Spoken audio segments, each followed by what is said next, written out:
కుటుంబాలతో కూడా రావటం చాలా సంతోషదాయకం. బలహీనమైన బిడ్డలను బలపరిచి, స్వస్థపరిచి, ఆరోగ్యాలు ఇచ్చి మన మధ్యకి తీసుకొచ్చినందుకు కూడా చేతులెత్తి దేవునికి స్తోత్రాలు చెల్లిద్దాం. అలాగే రెండవదిగా ఈ స్థలములో బృందంగా రెండోసారి అడుగు పెట్టాం. ఇప్పుడు మనం ఎక్కువ సంఖ్యలో మరి ఆరు బయట ఓపెన్ ఎయిర్ ప్రేయర్ మీటింగ్ ఇదన్నమాట. ఈరోజు మనం ఇలా కూర్చున్నాం. రాబోయే కొద్ది నెలల్లోనే దేవుడి స్థలం అంతటి కూడా ఒక అద్భుతమైన రీతిలో రూపాంతరపరచబోతున్నందుకు చేతులు దేనికి స్తోత్రం చెల్లిద్దాం. అడుగు వాటికంటే, ఊహించు వాటికంటే అత్యధికంగా కార్యములు చేసే గొప్ప దేవుడు. శూన్యములో సమస్తం చేశాడు. అప్పుడప్పుడు చెప్తుంటారు, శూన్యము కానంత కాలము ఏమీ జరగల. శూన్యమైనప్పుడే, వారి దగ్గర ఏమీ లేనప్పుడే దేవుడు అన్నీ చేశాడు. వారి దగ్గర తినడానికి ఏమి లేదు, ఎవరి దగ్గర, శిష్యుల దగ్గర లేదు. చివరికి ఒక పసిబాలుడి దగ్గర 5 రొట్టెలు 2 చేపలు ఉన్నప్పుడు ఆ కొద్ది వాటినే 5,000 మందికి పంచాడు. భూమి ఆకాశంలో దేవుడు సృజించినప్పుడు శూన్యముగా ఉన్నాయి, నిరాకారంగా ఉంది. అబ్రహామును పిలిచినప్పుడు కూడా అబ్రహాం జీవితంలో, తన భార్య జీవితంలో, ఇద్దరి జీవితంలో కూడా గొడ్రాలుతనం, అసలు పిల్లలు పుడతారంటానికి అవకాశాలు లేవు. 75 సంవత్సరాలు 65 సంవత్సరాలు ఇద్దరు ముసలి వయసులోకి ప్రవేశిస్తున్నారు. కానీ దేవుడు నమ్మదగిన వాడు. ఎంత మంచివాడంటే, పిలిచిన వాడు నమ్మదగిన వాడు. ఆయన ఎంతైనా నమ్ముకొనదగిన సహాయకుడు. దేవుడు ఒకవేళ తన సేవ కొరకు పిలిస్తే, ఒకటి పిలుపు, రెండోది దర్శనమిస్తాడు. దర్శనమిస్తే where there is a vision there is a provision.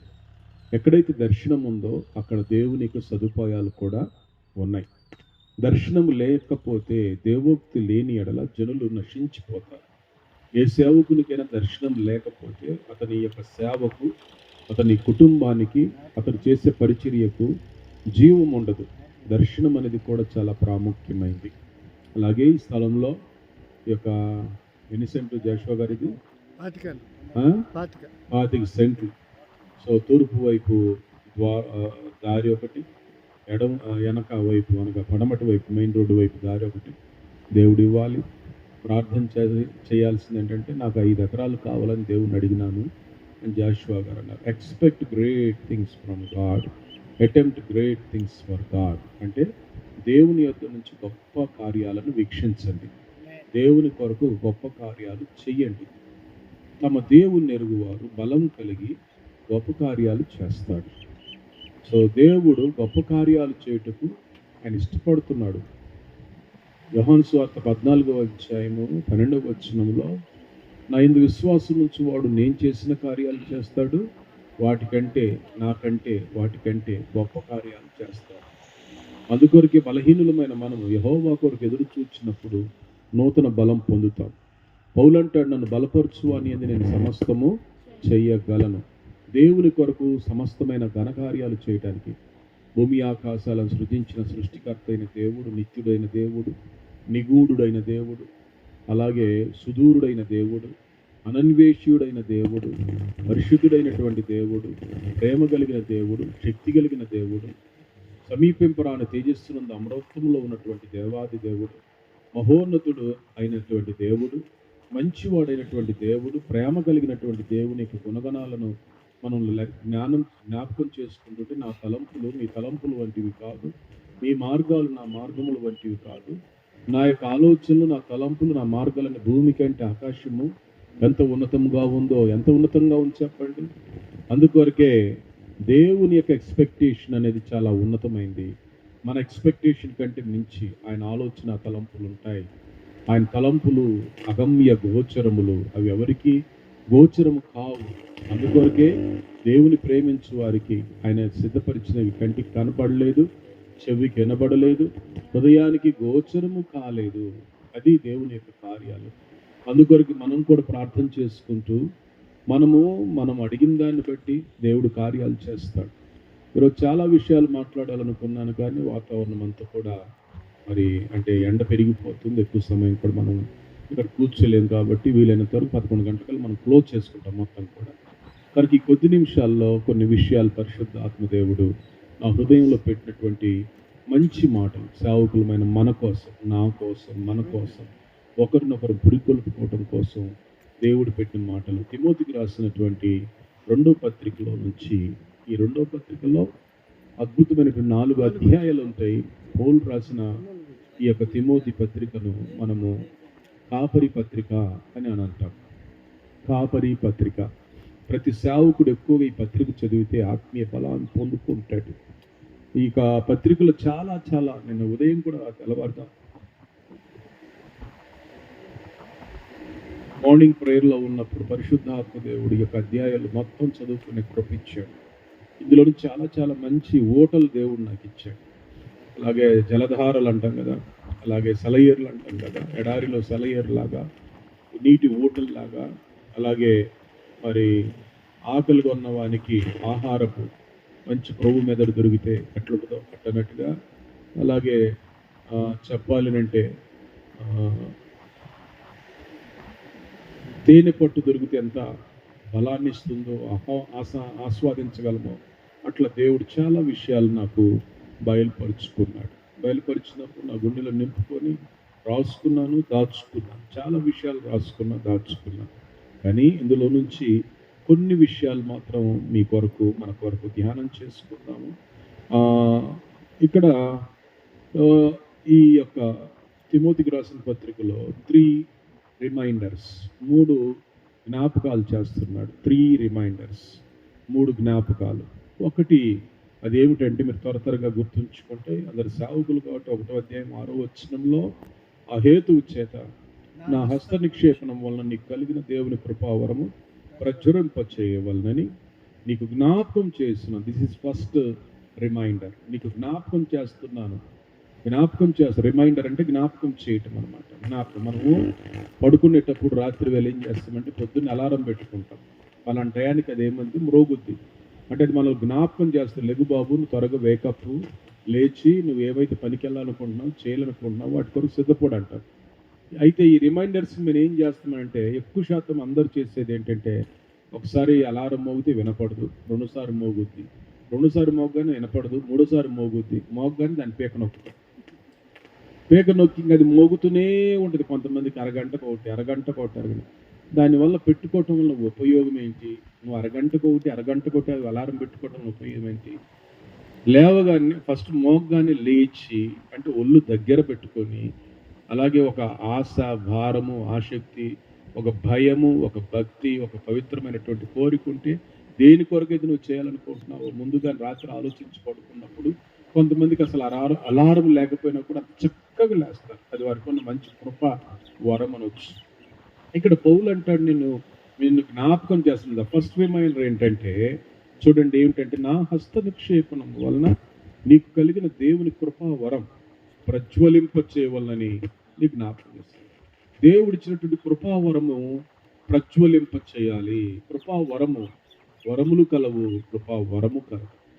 ఇతనికి ఒక ప్రత్యేకమైన వరాన్ని దేవుడు ఇచ్చాడు. ఆ వరాన్ని మురగబెట్టవద్దు. లాబాను గారు వింటున్నారా? ఆ వరాన్ని ఏం చేయొద్దు, ఇదిగో మురగబెట్టొద్దు, దాన్ని అట్లాగే పాతి పెట్టవద్దు, దాన్ని ప్రజ్వలింప చేయాలి. నీలో ఉన్న వరం అది మండుతూ ఉండాలా అనే విషయాన్ని జ్ఞాపకం చేస్తున్న హస్త నిక్షేపణం. నేను నిన్ను అభిషేకించినప్పుడు, హస్త నిక్షేపణం చేసినప్పుడు దేవుడు నీకు ఒక వరాన్ని ఇచ్చాడు, కృపావరం. ఆ కృపావరాన్ని నువ్వు ప్రజ్వలింపచేయి. దాన్ని నువ్వు దాచిపెట్టొద్దు, మురగపెట్టొద్దు, పాడు చేయొద్దు అని జ్ఞాపకం చేస్తుంది. First reminder. సెకండ్ రిమైండర్ చూడండి. 2వ రిమైండర్ ఏంటి తెలుసా? 2వ అధ్యాయము 8వ వచనంలో నా సువార్త ప్రకారం దావీదు సంతానంలో పుట్టి మృతుల్లో నుండి లేచిన యేసుక్రీస్తును జ్ఞాపకం. This is second reminder. నువ్వెప్పుడు కూడా ఎవరిని జ్ఞాపకం చేసుకోవాలా? యేసుక్రీస్తు ప్రభుని. యేసుక్రీస్తు ప్రభు మరణించి సమాధి చేయబడి తిరిగి లేచిన, మృతుల్లో నుండి తిరిగి లేచిన పునరుద్ధానుడైన యేసుక్రీస్తును నువ్వు జ్ఞాపకం చేసుకోవాలి. This is second reminder. ఆ పునరుద్ధానుడైన యేసుక్రీస్తును జ్ఞాపకం చేసుకుంటే మనకు దైవ శక్తి కలుగుతుంది, దేవుని బలము కలుగుతుంది, పునరుద్ధాన శక్తి మనకు దొరుకుతుంది. శిలువ శక్తి, పునరుద్ధాన శక్తి, పరిశుద్ధాత్మ శక్తి ద్వారా మనం గొప్ప సేవ చేయవచ్చు. కనుక పునరుద్ధానుడైన, మృతుడై తిరిగి లేచినటువంటి యేసుక్రీస్తును జ్ఞాపకం చేసుకోవాలని 2వ రిమైండర్ చేస్తున్నాడు. ఆయన ఏం చేసానో ఆయన ఎలా బలి అయ్యనో, ఎలా మరణమును జయించి, పాతాళమును జయించి, ఇదిగో సమాధిని జయించి, ముద్రను జయించి, అధికారమును జయించి, పాపమును జయించి, అన్నిటిని జయించి ఎలా తిరిగి లేచాడో, పునరుద్ధానుడయ్యాడో ఆయనను జ్ఞాపకం చేసుకోమని రెండవ రిమైండర్, సెకండ్ రిమైండర్. అంటే మన యొక్క జీవితంలో మొట్టమొదటగా ఏ రీతిగా దేవుడు మనల్ని అభిషేకించినో, ఏ కృపావరం ఇచ్చానో వాటిని జ్ఞాపకం చేసుకుంటూ వాటిని అభివృద్ధి పరుచుకుంటూ ఉండాలి, ప్రజ్వలింపజేస్తూ ఉండాలి. నాకు ఎందుకులే, ఇంకా నాకు ప్రార్థన వద్దు, నాకు వద్దులే, వాక్యం చదవటం వద్దు, పాటలు పాడటం వద్దు, ఆరాధన చేయటం వద్దు, ప్రసంగించడం వద్దు, పరిచర్య చేయటం వద్దు అని అనుకోకూడదు. ఏం ఫలాలు రావట్లేదు, ఎక్కడికి పోయి నింతేలే అనే నీరసము, నిస్సత్తువ రావచ్చు. దయచేసి అలా ఎవరు కూడా అనుకోవద్దు. అవి వస్తాయి, సహజంగా ఆలోచనలు వస్తాయి. చాలా చాలా కాకులు మన యొక్క తల మీద గూడు కట్టుకోవడానికి ప్రయత్నిస్తాయి. అంత మాత్రం మనం ఊరుకుంటామా? తల మీద వచ్చి కాకులు వాళ్తే అంతే కదా, తోలుతాం కదా, వాటిని మన దగ్గర ఉంచుకోం కదా, గూడు కట్టనీయం కదా. అలాగే వ్యర్థమైన ఆలోచనలన్నిటికీ కూడా మనం గుడ్ బై చెప్పాలి. So this is second reminder. Third reminder, మూడో రిమైండర్ చూడండి. 14వ వచనం చూసినట్లయితే, వినువారిని చెరుపుటికే గాని మరి దేనికి పనికిరాని కూర్చి వాదం పెట్టుకుని వద్దని ప్రభు ఎదుట వారికి సాక్ష్యం ఇచ్చుచు ఈ సంగతులను వారికి జ్ఞాపకము చేయుము. ఇదిగో థర్డ్ రిమైండర్ ఏంటి తెలుసా? వాదోపవాదాలు వద్దు, వాదోపవాదాలు వద్దు, వ్యర్థమైనటువంటి తర్క వితర్కాలు వద్దు. ఇవన్నీ పక్కకు పెట్టు. ఇతర మతాల గురించి కానీ, అనవసరమైనటువంటి వాటి గురించి కానీ పక్కన వివాదాలను కూడా ప్రక్కకు పెట్టేసి ఈ సంగతులను వారికి జ్ఞాపకం చేయము. ఏమిటి ఈ సంగతులు? ఈ సంగతులు అంటే ఏమనుకున్నారంటే ఉపదేశము. ఈ సంగతులు అంటే దైవోపదేశము, డాక్ట్రిన్ ఆఫ్ అపోజల్స్ అంటారు. దేవుని యొక్క సేవకులైన అపోస్తలు అందించినటువంటి ఉపదేశమును నువ్వు జ్ఞాపకం చేయి, వారికి జ్ఞాపకం చేయి. అపోస్తలు బోధించిన సుబోధను నువ్వు నేర్చుకున్నావు, ఆ బోధనని నువ్వు ప్రజలందరికీ కూడా జ్ఞాపకం చేయి. టైం అంతా వేస్ట్ గానే కూడా. దిస్ ఈస్ థర్డ్ రిమైండర్ అంటారు. మూడవ జ్ఞాపకం ఏమిటంటే ఉపదేశ క్రమమును ఎప్పుడు కూడా జ్ఞాపకం చేస్తూ ఉండాలా. మర్చిపోతుంటాం మనుషులం. మనిషికి మరిచిపోయే గుణం, ప్రతి 14 నిమిషాలకు ఒకసారి మర్చిపోతూనే ఉంటాం. చూడండి, చాలా మందికి ఇప్పటికి కూడా ఎన్నో నెలల నుంచి, మనం ఎన్నో సంవత్సరాల నుంచి ప్రతి మంగళవారం కూటము మనం పెట్టుకుంటూనే ఉన్నాం. ఏమండి, ఆంజనేయులు గారు ఫోన్ చేసినప్పుడు ఏంటి, ఎందుకు ఫోన్ చేసినారు? అవునా, రేపు కూడికినా, ఎప్పుడు, ఏ టైము, ఎన్ని గంటలకు అని అడిగే వాళ్ళు కూడా ఉన్నారు. ఒక పని నెల రోజులు చేస్తే అది జీవితకాలం అంతా ఉండిపోద్దంట. 6 నెలలు చేస్తే లైఫ్ లాంగ్ కదా. ఒక నెలలో చేస్తేనే కంటిన్యూగా అది లైఫ్ లాంగ్ గుర్తుండిపోద్దని అంటారు సైకాలజీ ప్రకారంగా. మరి 6 నెలలు చేస్తే మనం కనీసం 3 సంవత్సరాల నుంచి ఇలా కూడుకున్న ప్రతి మంగళవారం దేని కొరకు కేటాయించుకున్నాం? అత్యవసర పరిస్థితిలో, అనారోగ్య సమస్యలో ఉంటే తప్ప, ఎక్కడో అత్యవసర ప్రయాణాలు ఉంటే తప్ప, వీలైనంత వరకు కూడా వస్తు ఆన్ ద వేలో ఇదొకటి కలుపుకొని రావటము అది మంచి ఉద్దేశం, మంచి పద్ధతి కాదు. అన్ని పనుల్లో, అన్ని దేవుళ్ళలో ఈ దేవుడు ఒకడు అన్నట్టుగా. ఎవరు? యేసు ప్రభు. ఎన్నో రోజు కార్యక్రమాలు ఉంటాయి, దాంట్లో కూడా ఊరికి అటెండెన్స్ వేసుకొని వెళ్ళిపోదాం అన్నట్టుగా వస్తుంటే అది దీనివల్ల ఉపయోగం ఏముంది?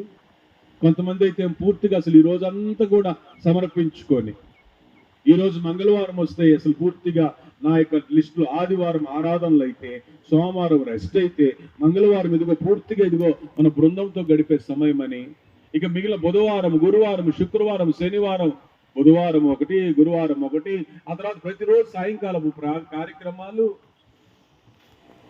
అందుకొరకే మనం గుర్తు చేసుకోవాలి. మాటి మాటికి ఎందుకు గుర్తు చేయాలని అంటే, నువ్వు జ్ఞాపకం చేయి వారికి, నువ్వు జ్ఞాపకం చేయి.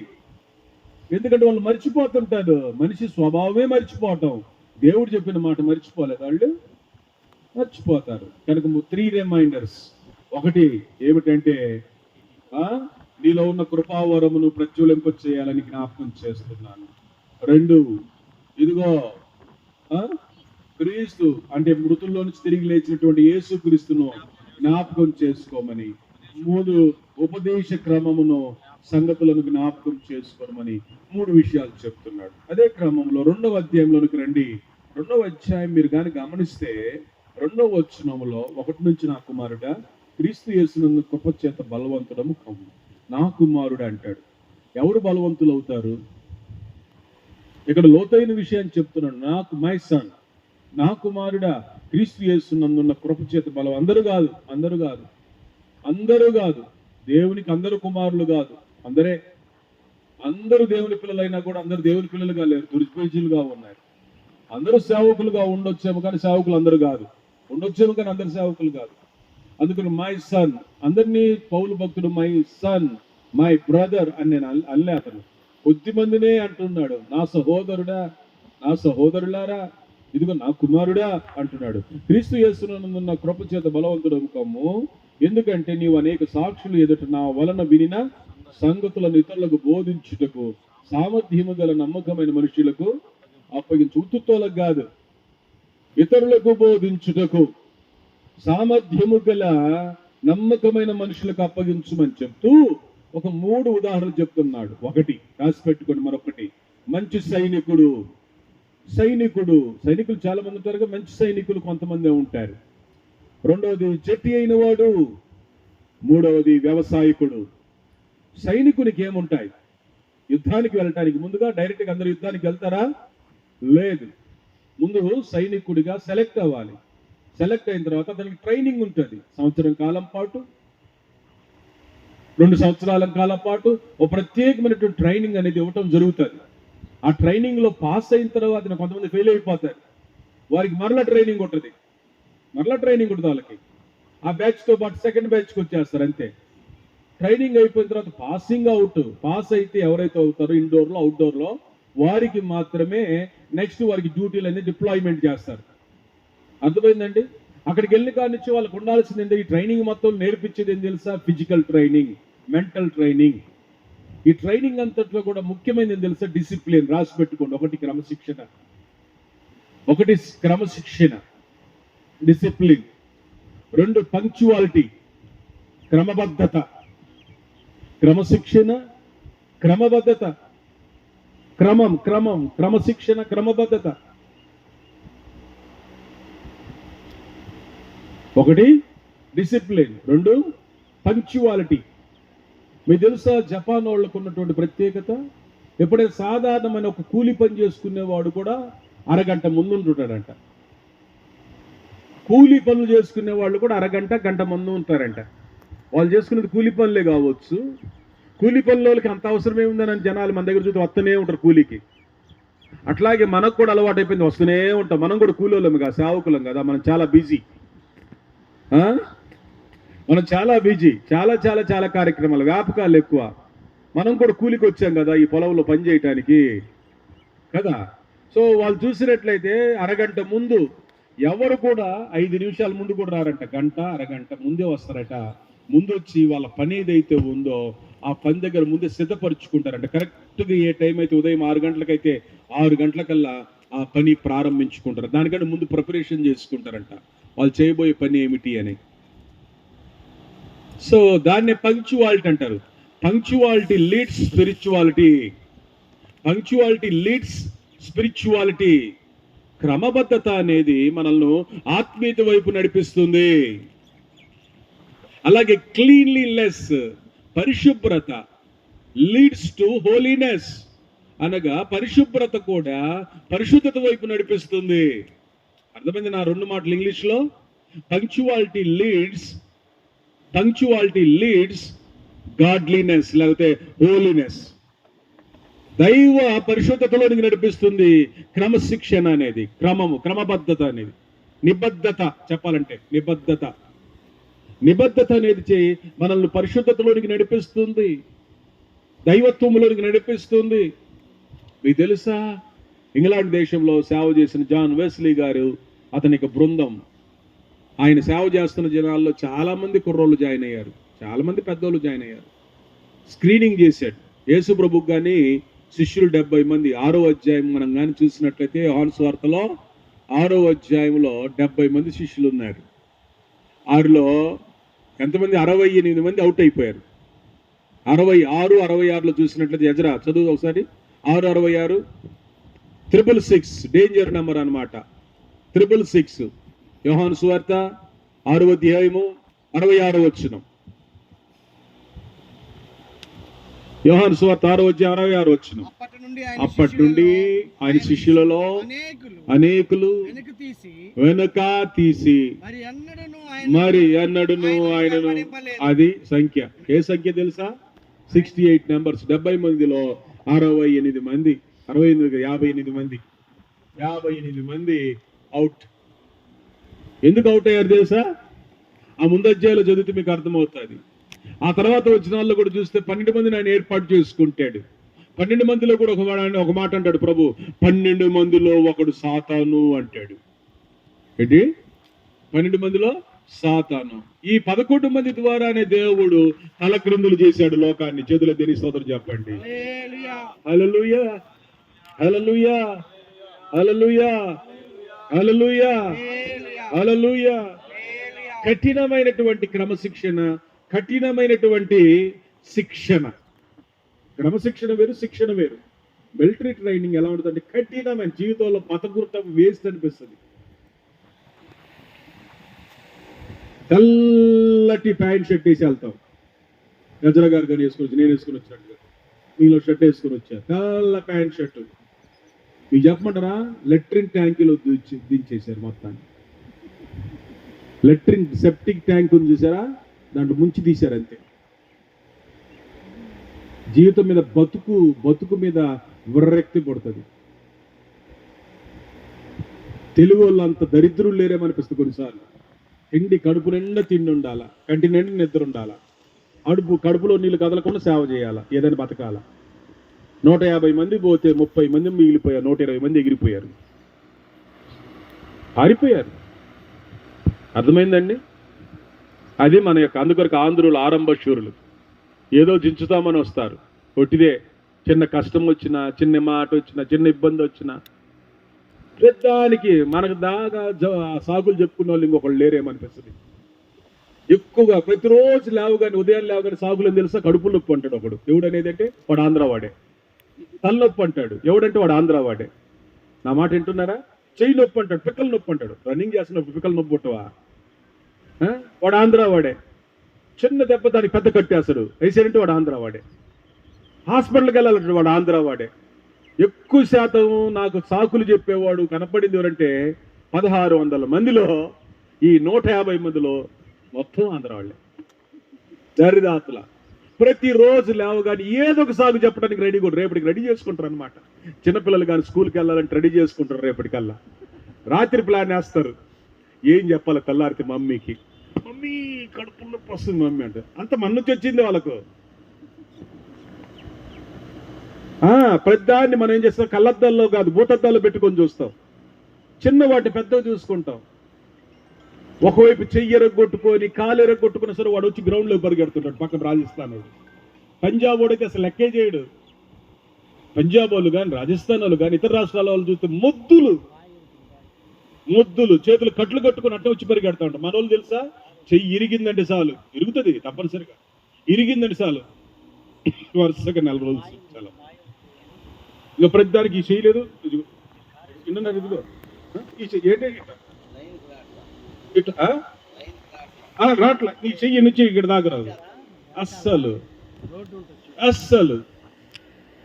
ఇది ఇలాంటి వాళ్ళు. అందుకొరకు పౌలు అంటున్నాడు, ఆయన వాడుతున్న టెర్మినాలజీ, మంచి సైనికుల వల్ల నాతో కూడా శ్రమను అనుభవించు. ఎంతమంది అనుభవించగలుగుతున్నారు? ఎంతమంది? అక్కడే నీడకు చెట్టు లేదు, అలాగనే టెంట్ లేదు, లేకపోతే స్థలము లేదు, లేకపోతే మమ్మల్ని చేర్చుకోలేదు, లేకపోతే కానుకలు రావు, మనకు ఎవరు పట్టించుకోరు. ఇయే మనకు ఉన్నటువంటి అన్ని కంప్లైంట్సే. ఫిర్యాదుల సంఘాలకు కాపురులు మేము మనం అనిపిస్తుంది. చూడండి, సైనికుడికి ఉండాల్సిన దాంట్లో 1 శిక్షణ, 2 క్రమశిక్షణ, 3 నిబద్ధత. మా వేలు ముద్దలు తీసుకున్నారు, నా 5 వేళ్ళు ఈ కుడి చేతి ఈ చేతి. దాంట్లో ఒప్పందం ఏం తెలుసా? బ్రతికినంతకాలం ఈ దేశానికి సేవ చేస్తాను. భార్యను కానీ, కుటుంబాన్ని కానీ, పిల్లలను కానీ ఎవరిని కూడా నేను పట్టించుకుని, నా దేశమే నాకు ముఖ్యం, నా దేశ గర్వకారణం కోసం. సరిగ్గా పొద్దున్న లేవగానే నమస్కారం. వీడికి తెలుసా? ఇంటి దగ్గర మా అమ్మ బాగలేదని మా నాన్నకు బాగలేదు వాళ్ళు పంపించేస్తారు, టెలిగ్రామ్ పంపించేస్తారు. సీరియస్ అంటారు, ఈరోజు పెట్టేస్తారు కూడా. ఇంట్లో ఎంతమంది అయితే చుట్టాలు ఉన్నారో ఒకరి తర్వాత ఒకరు పోయేటట్టుగా ప్రతి 6 నెలలకు ఒకసారి సెలవు పెట్టుకొని వచ్చేస్తారు. హలో హలో, ఎన్ని ఫిర్యాదులు బ్యాచ్ మనం అంటే అన్ని ఫిర్యాదులు బ్యాచ్. ప్రతిదానికి ఫిర్యాదులు సాకులు అనమాట. శిక్షణలో సరిగా ఉండరు, క్రమశిక్షణలో సరిగా ఉండరు. అంటే శిక్షణ అంటే తరఫీదు సరిగా నేర్చుకోరు, ట్రైనింగ్ సరిగా నేర్చుకోరు, క్రమశిక్షణ సరిగా ఉండదు, నిబద్ధత సరిగా ఉండదు. అందుకొరకే ఇంగ్లాండ్ దేశంలో జాన్ వెస్లీ గారు ఒక నిబద్ధత పెట్టాడు, దాన్నే మెథోడిస్ట్ అంటే క్రమబద్ధులు. మేము పెడుతున్న ఈ యొక్క నియమాలకు నిబంధనలకు ఎవరైతే పాటిస్తారో వారే ఇందులో ఉండండి, లేకపోతే మాత్రం ఆ 10 మంది, అది కూడా ఎంతమంది తెలుసా, 10 మంది కంటే ఎక్కువ మంది కాదు, 10 మంది దాటారంటే ఇంకొక బ్యాచ్ తయారు చేయటం.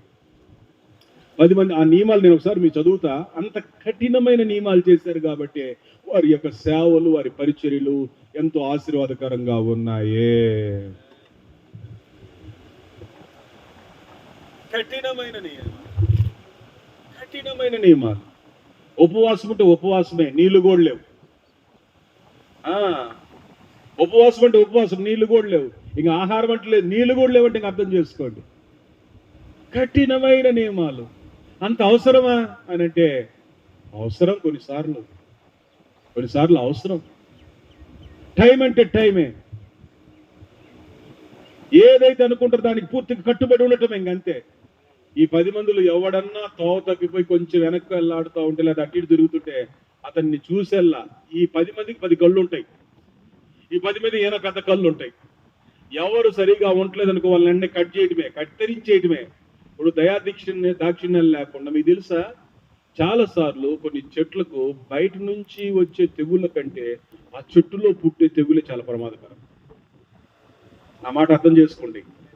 అర్థమైంది? ఎప్పుడన్నా అర్థమైందా? మనకు బయట నుంచి వచ్చే శత్రువుల కంటే మనలో ఉండే శత్రుత్వంతో కూడిన దుర్గుణాలే మనకు ప్రమాదం. అర్థమైందా? బయట ఇప్పుడు చిన్న టీంగా ఉన్నాం, మన టీం మించి ఇంకొక టీం వాళ్ళు ఎవరు కాదు మనకు శత్రువులు. అర్థం కాలేదా? నా మాట బాగా అర్థమైంది కదా. బయట టీంలో ఎవడు మనకు శత్రువులుగా ఉండడు. ఈ టీంలోనే, ఈ బృందంలో, అది ఏ బృందమైనా సరే, ఏ బృందం కానీ, ఏ సహవాసం కానీ, ఎవరైనా కానీ, మీకు తెలుసా, ఆ బస్సు ఎక్కుతా ఉన్నప్పుడు మొన్న ఒక ఆయన అన్నాడు, బస్సు ఎక్కుతుంటే ఎవరు పోటీ తెలుసా? ప్రయాణికుడి పోటీ. ట్రైన్ ఎక్కుతుంటే ట్రైన్లో ఎవరు పోటీ తెలుసా? ఏసీలో రిజర్వేషన్ ఉంటుంది, మన బర్త్ అక్కడ కన్ఫర్మ్ అయ్యి ఉంటుంది, ఆయన కూడా నెట్టుకుంటాం. ఆల్రెడీ బుక్ చేసేసావు, ఆల్రెడీ కన్ఫర్మ్, నీ బర్త్ ఎవడి మీద వచ్చి కూర్చోడు, ఆయన కూడా నెట్టుకుంటూ ఒకళ్ళొకటి జనరల్ కంపార్ట్మెంట్ లో నెట్టుకోడు. ప్రయాణికుడికి తోటి ప్రయాణికుడే, ఆ సిటీ బస్సులోడే శత్రువు అంటారు. అలాగే ప్రసంగికుడి శత్రువు. హలో, పాస్టర్లకు శత్రువు ఎవరు తెలుసా? పాస్టరే. అప్పుడప్పుడు అంటుంటారు, స్త్రీలకు శత్రువు ఎవరు తెలుసమ్మా? స్త్రీలకు శత్రువు ఎవరు తెలుసా? అసలు రిజర్వేషన్ అయితే రాకుండా చేసిందల్లా స్త్రీలే భారతదేశంలో.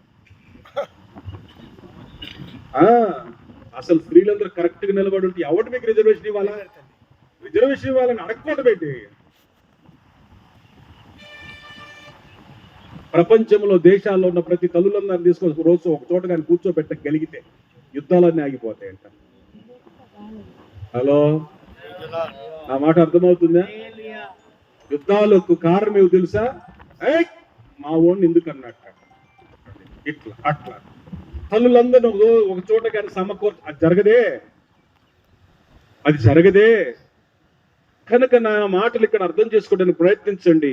సైనికునికి కొన్ని విషయాలు ఉంటాయి. 1 శిక్షణ లేకపోతే తర్ఫీదు, 2 నిబద్ధత, అంతేనా? క్రమశిక్షణ, 2 క్రమశిక్షణ, 3 నిబద్ధత. మొట్టమొదటి ట్రైనింగ్ అనగా తర్ఫీదు, 2వది డిసిప్లిన్ క్రమశిక్షణ, 3వది పంక్చువాలిటీ అనగా నిబద్ధత. ఒకసారి నాగటి మీద చేపెట్టిన తర్వాత వెను తిరిగి చూడకూడదు. అంతే, ప్రాణం పోయినా సరే. దేవుని కృపను బట్టి ప్రభు నన్ను సేవ కొరకు పిలిచాడు కాబట్టి నేను ఉద్యోగానికి రాజీనామా చేసి మిలిటరీకి రాజీనామా చేసి వచ్చాను. కానీ నాకు దేశం అంటే మహాభక్తే. ఈ దేశం కోసం నేను ఏమైనా చేయగలను అన్నట్టు.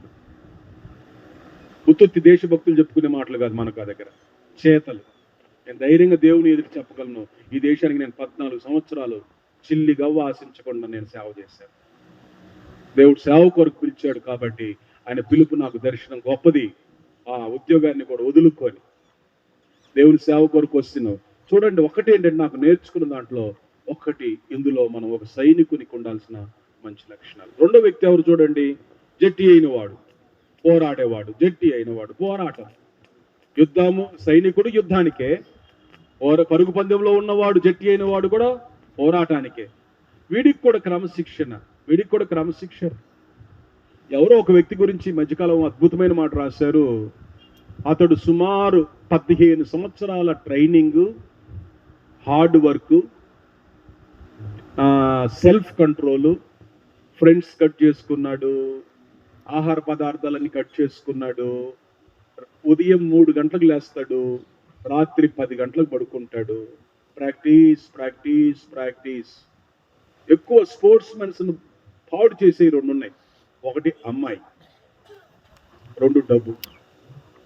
ఈ డబ్బు వచ్చిందనంటే అమ్మాయిల పిచ్చి, రెండోదేమో తాగుడు పిచ్చి. ఈ రెండిటికి బానిసలైపోయి చాలా మంది స్పోర్ట్స్ మెన్లు జీవితాన్ని పాడు చేసుకున్నారు.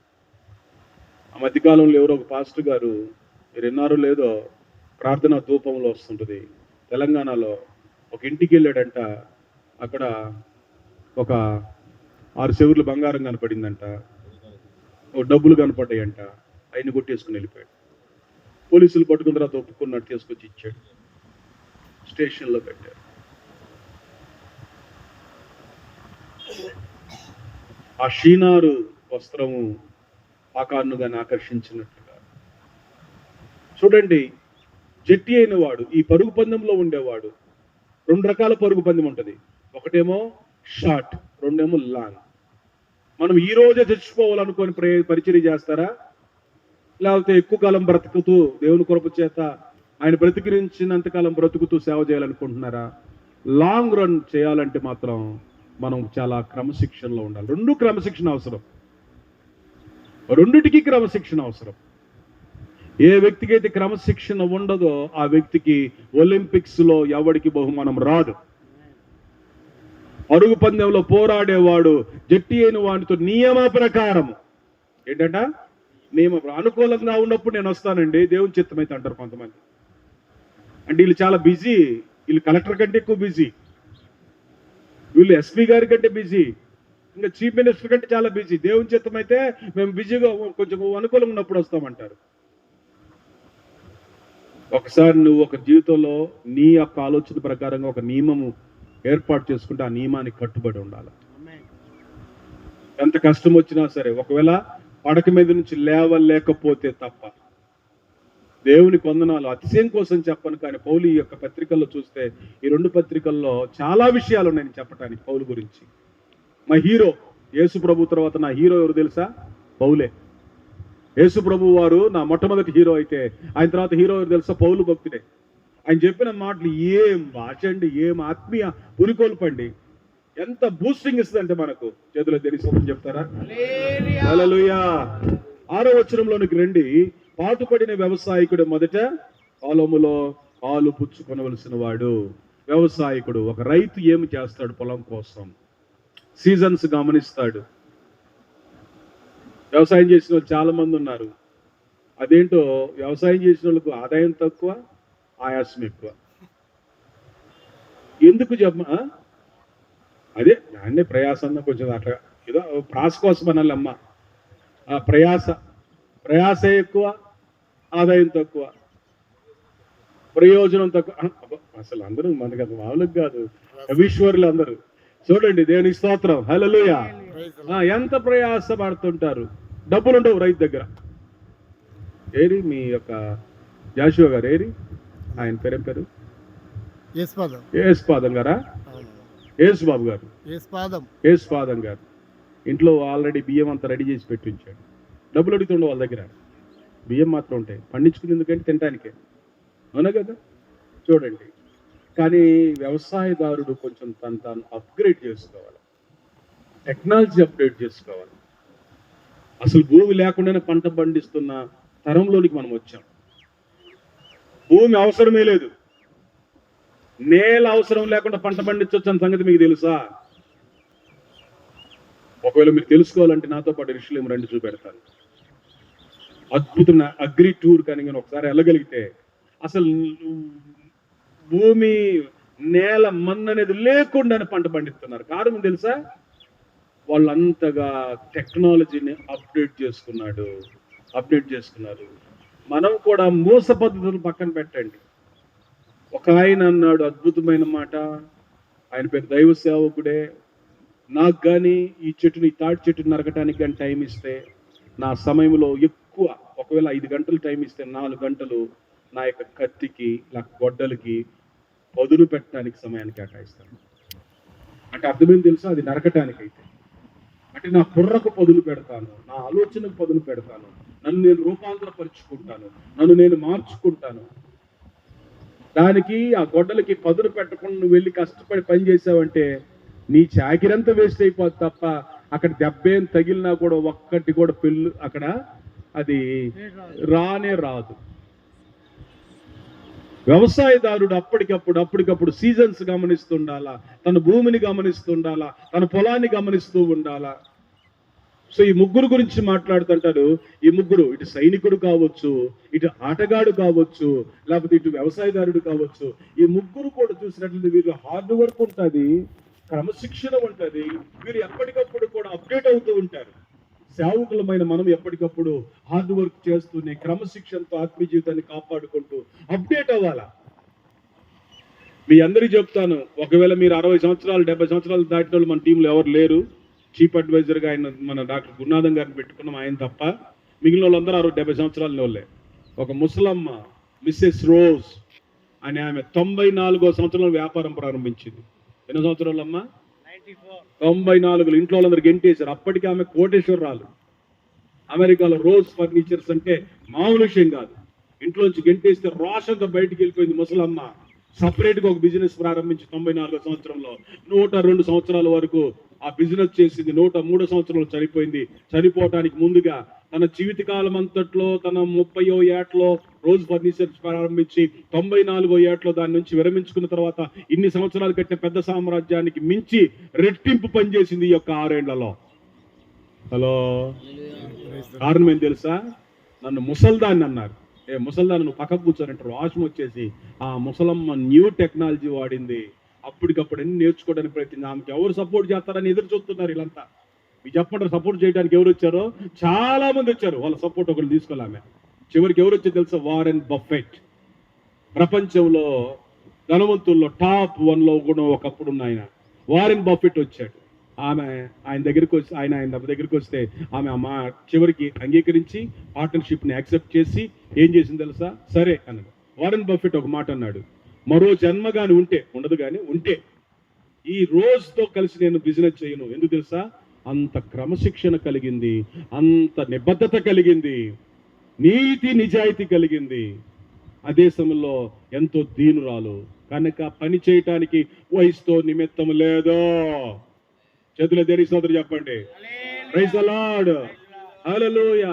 అది లోక సంబంధమైనటువంటి వ్యాపారం నిమిత్తం కావచ్చు. ఇప్పుడు మనమందరం కూడా దేవుని కొరకు అనేటువంటి పనిలో, this is our God's business. ఇది దేవుని యొక్క పని. దేవుని పొలంలో ఉన్నాము కాబట్టి ఒక యుద్ధంలో సైనికుని వలె, అలాగే పరుగు పందెములో ఒక జట్టి అయిన ఆటగాని వలె, వ్యవసాయ పొలంలో వ్యవసాయదారుని వలె మనం పని చేయాలి. చివరికి ఒక మాట చెప్పి నేను ముగిస్తాను. అందులో మీరు చూసిన 2వ అధ్యాయం చూస్తే, 2వ అధ్యాయంలో పౌలు 15వ వచనంలో దేవుని ఎదుట యోగ్యుని గాను, సిగ్గుపడినక్కర్లేని పనివాని గాను, సత్యవాక్యమును సరిగా ఉపదేశించు అని గాను నేను నీవే దేవునికి కనపరుచుకున్నట్టు జాగ్రత్త పడటానికి 2-3 సార్లు పౌలు మాట్లాడతాడు.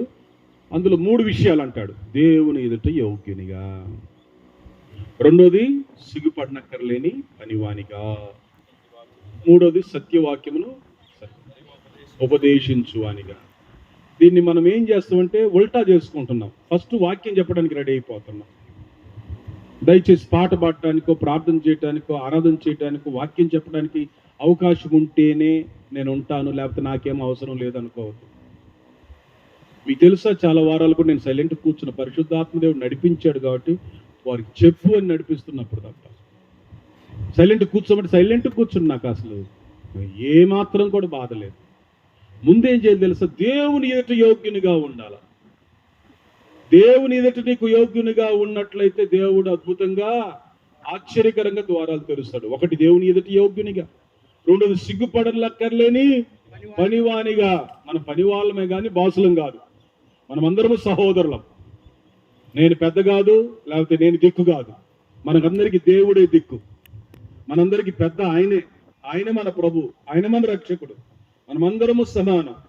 ఆయన రక్తం చేత కొనబడ్డాం. ఆయన పొలంలో జత పనివారం.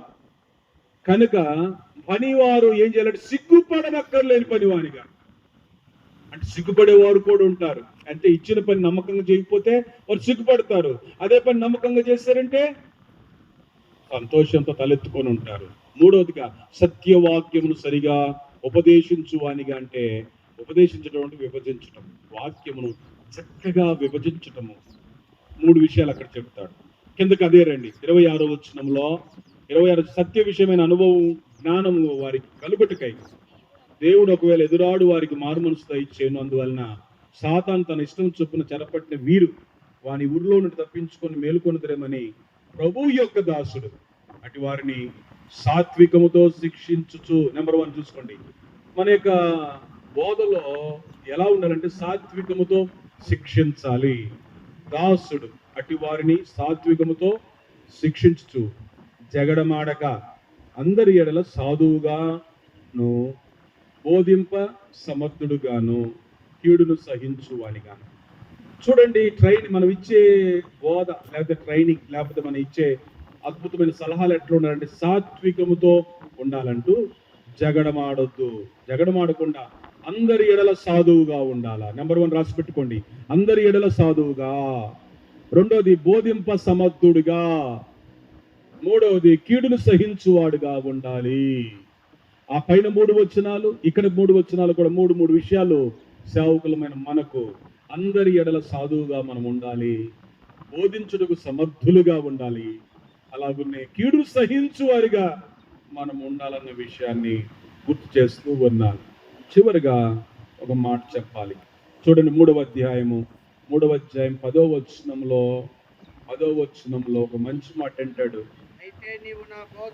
పౌలు యొక్క ఆత్మీయ జీవితంలో ఆయన యొక్క 7 ప్రాముఖ్యమైన విషయాలు చెప్తా ఉన్నాడు. ఒకటి, నా బోధ, నా ప్రవర్తన, నా ఉద్దేశము, నా విశ్వాసము, నా దీర్ఘశాంతము, నా ప్రేమ, నా ఓర్పు.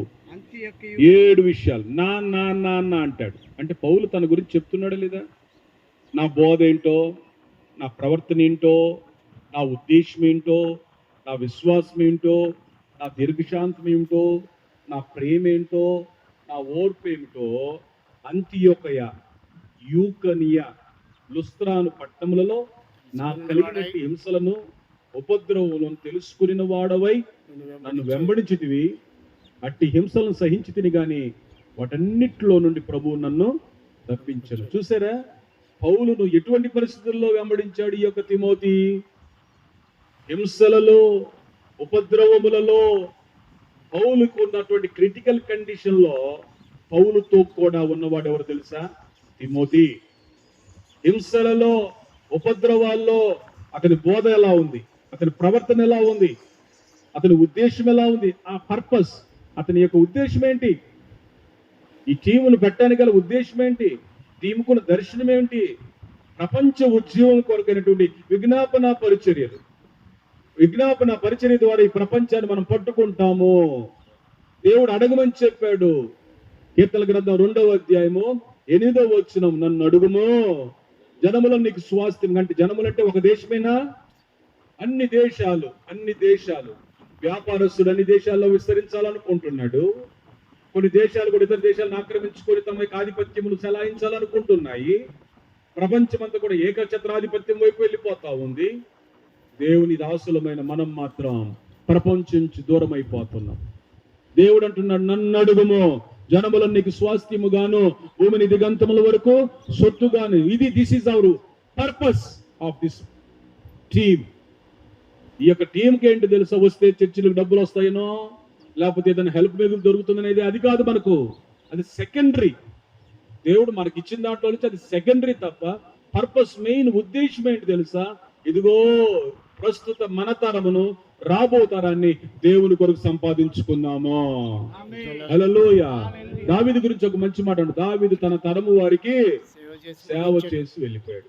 మనము కూడా మన తరం వారికి, రాబో తరానికి ఒక ఆదర్శవంతమైన సేవ చేసి వెళదామనే ఒక ఉద్దేశంతోటి దేవుడు ఈ యొక్క ఉద్దేశం.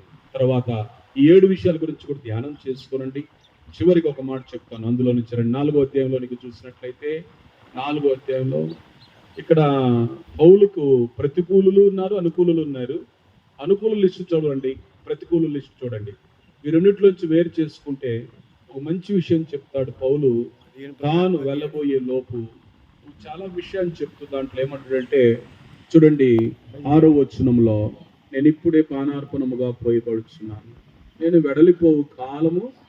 అంటే పౌలు తన యొక్క పానార్పణం, తన జీవితాన్ని ఎట్లాగా డెడికేట్ చేసుకుంటున్నాడు దేవునికి. చూడండి, దట్ ఈజ్ అవర్ గోల్ అయి ఉండాలి. నేను ఇప్పుడే పానార్పణముగా పోయబడుచున్నాను, నేను వెడలిపోవు కాలము సమీపించాను, మంచి పోరాటం పోరాడి తిని, నా పరుగు కడ ముట్టించి తిని, విశ్వాసమును కాపాడుకుంటుని అనే మాట. ఏంటి ఆ స్టేట్మెంట్? అసలు ఏంటి ఆ పవర్ఫుల్ స్టేట్మెంట్? అంటే అసలు నాకు అనిపిస్తుంది, ఒక వ్యక్తి గవర్నమెంట్ ఉద్యోగం చేస్తే అతనికి 60 సంవత్సరాల రిటైర్మెంట్ ఉంటుంది. ఈ యొక్క పౌలు కూడా రిటైర్మెంట్ స్టేజ్ ఏదో తెలిసిపోయింది. అంటే నేను వెడలిపోయే కాలం సమీపించిపోయిందని. ఈ లోపు ఏం చేస్తే తెలుసా? తను చేయాల్సిన అన్ని కూడా ఆ రిటైర్మెంట్ కోసం రెడీ అయిపోయాడు. Finishing his work. తన రేస్. సేవకులమైన మనం కూడా మన భవిష్యత్తును చూసేవారిగా ఉండాలి. ఆ భవిష్యత్తును చూస్తూ మన జీవితాన్ని ప్రభువుకు సమర్పించుకుందాము.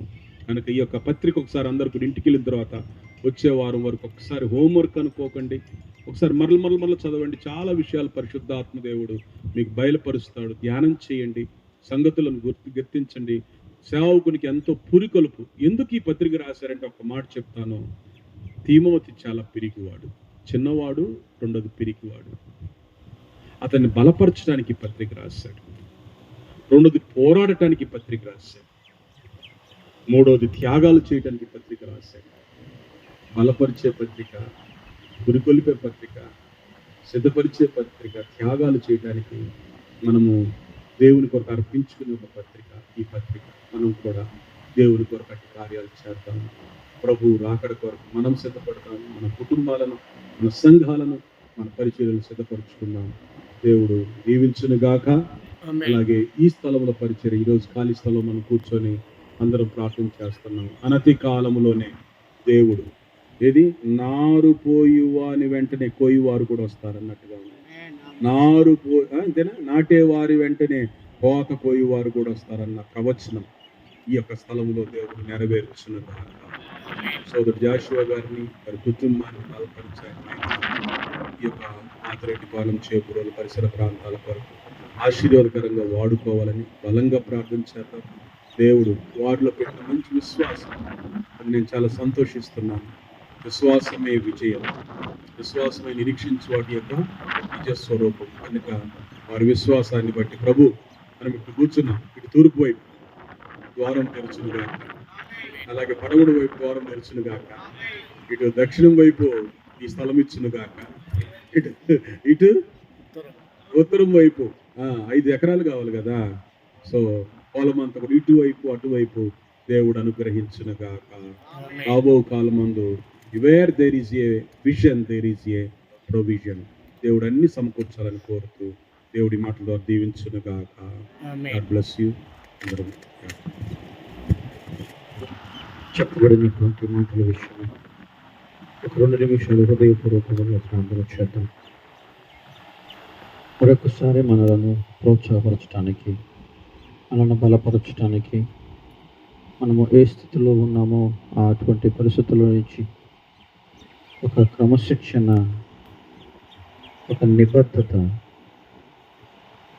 ఇవి ఏమీ లేకుండా మనం ఏమి చేయలేమనేటువంటి విషయాలు సైనికుని ద్వారా, పందెములో పోరాడువాని ద్వారా, వ్యవసాయకుల ద్వారా అనేకమైన విషయాలు నేర్చుకున్నటువంటి మనము కేవలము వినుట కొరకే కాదు, కానీ మన జీవితాల్లో వాటిని అవలంబించడానికి మన ముందు ఉంచబడినటువంటి ఆ పరుగు పందెములు పౌలు గారు ఏ విధముగా ఆ యొక్క పరుగు పందెమును ముగించాను అని చెప్పాడు. ఈ సేవా పరిచర్యలో చివరి దినాల్లో ఈ మాట మనము చెప్పగలిగితే ఎంత ధన్యులు. నేను ముగించాను, ప్రాణార్పణముగా నేను అర్పిస్తున్నాను అని చెప్పగలిగినటువంటి సేవకులముగా మన పరిచర్య, మన జీవితము, మన బ్రతుకు ఉంటే ఎంత మంచిది. ఒకసారి మనల్ని మనము పరిశీలించుకుందాం. హృదయపూర్వకముగా వేటిని జ్ఞాపకము చేసుకోవాలో, వేటిని జ్ఞాపకము చేశాడో వాటిని జ్ఞాపకము చేశాడు. ఎలా ఉండాలో అనే విషయాలను జ్ఞాపకం చేస్తుండగా ఎక్కడ కూడా నిర్లక్ష్యపు వైఖరిగా ఉండకుండా దేశ క్షేమము కొరకు, ప్రజల క్షేమము కొరకు, నశించిపోతున్నటువంటి ఆత్మల కొరకును జనములను సొత్తుగా ఇస్తానన్నటువంటి ఆయన పాదాల కాడ చేరి ఆయన పాదాలు కడగగలిగితే ఉచ్చివాన్ని ఇవ్వగలిగిన దేవుడు సిద్ధంగా ఉన్నాడు. పాదాలు కడగగలిగినటువంటి సమయాన్ని దేవుని సన్నిధిలో ఇవ్వగలిగినటువంటి శక్తి, సామర్థ్యాలు, పోరాడేటువంటి తత్వం మనలో ఉంటే యుద్ధ నైపుణ్యమునిచ్చి విజయం ఇవ్వటానికి ఆయన సిద్ధంగా ఉండగా ఒకసారి హృదయపూర్వకముగా మనల్ని మనము ఆత్మీయమైన పరిశీలన చేసి మన బలహీనతలను దేవుని సన్నిధిలో ఒప్పుకొని ఇకనైనా నన్ను బలపరిచి నీ కృపలో నన్ను బలవంతుడిగా చేయి ప్రభు అని హృదయపూర్వకముగా ప్రార్థన చేస్తున్నాం. ప్రార్థన చేద్దాం. వెత్తబడినటువంటి యొక్క మాటల విషయమై ప్రార్థించి మరి ఈ స్థలములో మరి ప్రార్థన జరిపించినటువంటి మరి జాషువా కొరకును, వెత్తబడినటువంటి మాటల కొరకును మరి ప్రార్థించి చివరి ఆశీర్వాదముతో ఈ కార్యక్రమాన్ని మనం ముగించుకుందాం. చివరిగా వెత్తబడినటువంటి మాటల కొరకును, అలాగే మరి జాషువా గారి కొరకును, వారి యొక్క పరిచర్య కొరకును మన మధ్యలో ఉన్నటువంటి సోదరులు ఆంజనేయులు గారు ప్రార్థిస్తారు. రామారావు గారు ఆశీర్వాదం ఇస్తారు.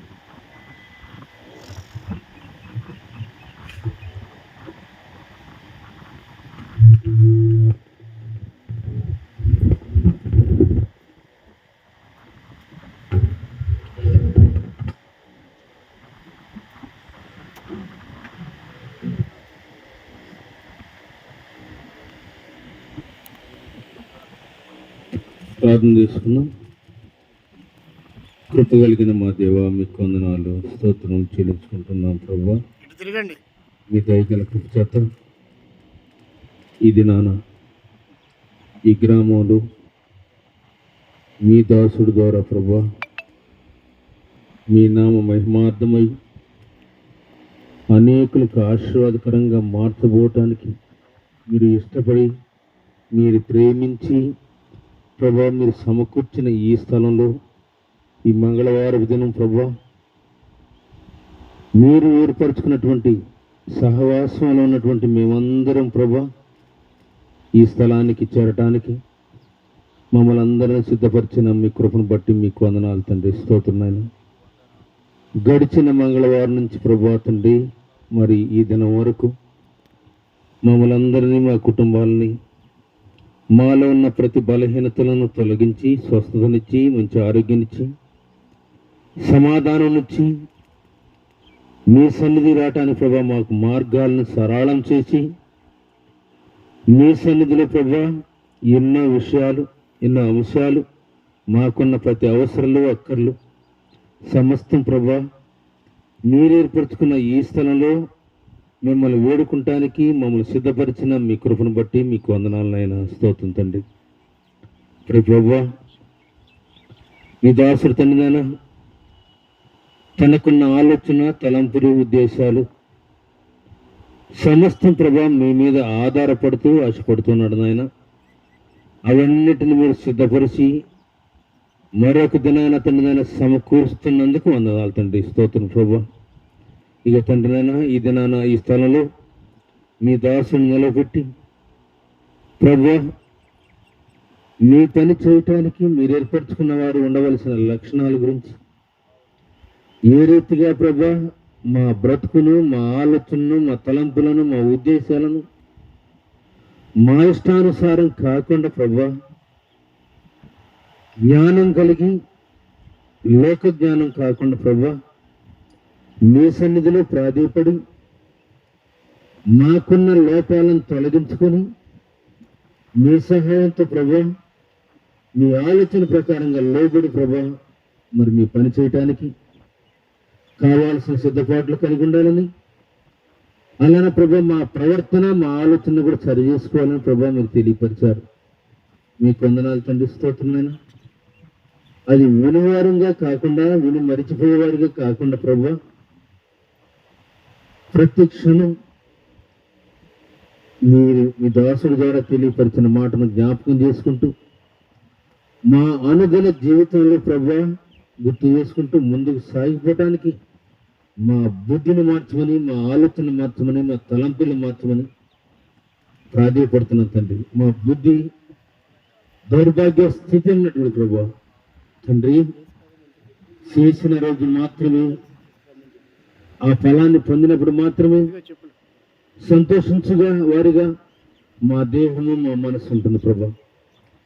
సంతోషం మీరు చేసిన మేలును బట్టి కాక ప్రభా అన్ని సందర్భాల్లో ప్రభా తండ్రి నాయన మిమ్మల్ని స్తుతించే మనసును నాకు, మాకు, మా అందరూ దైత్యమని వేడుకుంటున్నాం ప్రభా.